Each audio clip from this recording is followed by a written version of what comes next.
Kukosekana kwa usafiri wa mwendo kasi kumefanya hali ya usafiri jijini Dar es Salaam kuendelea kuwa wa shida. Mambo hayaendi, watu hawafiki mahali ambapo walitakiwa kufika kwa wakati.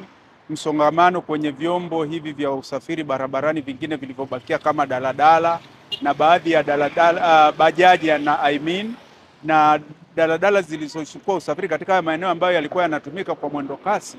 Msongamano ni mkubwa na mtu huwezi ukafika pale mahali ambapo unataka kwenda kwa wakati unaotaka.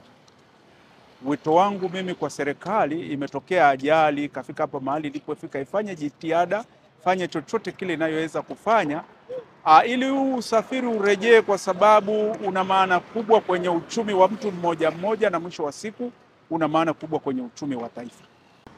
Kwa majina anaitwa Pius Focus. Kutokana na changamoto ya barabara ya mwendokasi ya magari ya mwendokasi kutokupatikana sasa hivi, imeleta adha kwa wananchi, hasa wanaotumia barabara ya Mbezi na barabara ya sehemu zingine.